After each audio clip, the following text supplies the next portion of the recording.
Israel thanking the US for using its veto, halting a Security Council resolution for an immediate ceasefire. America's impunity has to end.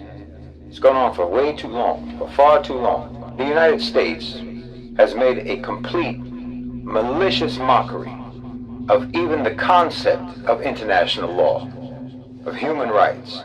They've made a mockery of even the concept of peace and stability and security. It's a country that acts in the world like a serial killer.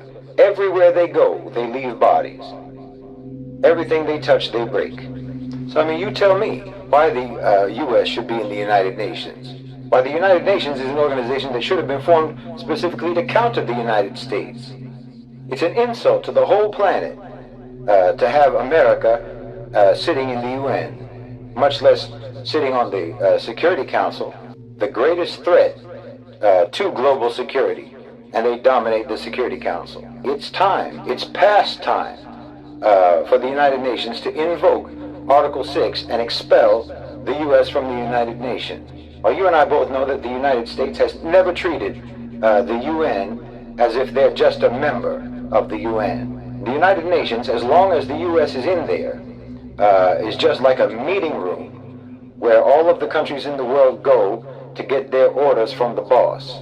They even make a mockery of the name United Nations, because it doesn't matter how united the nations of the world may be. Well, they've been united for the last 50 years on the issue of Palestine, and it didn't matter. The U.S. will overrule them every time. The United Nations, so-called, is just a platform for American exceptionalism and rejectionism. And as long as the United Nations allows this and does not invoke Article 6 and expel the United States, I think that every country in the world is just participating in some sort of ritual humiliation and doing nothing but offer tribute to the very country that consistently and insistently does all of the crimes that the UN was created supposedly to prevent from being done.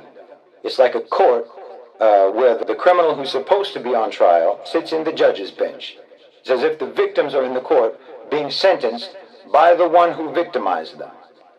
It offends every principle that the United Nations claims to stand for. And it's not like they don't have the protocols. They have the protocols, and they have the mechanisms to do something about it and to put it to an end. And that's exactly what they need to do, and they need to do it now. This is the only way to end this terrible cycle of violence once and for all.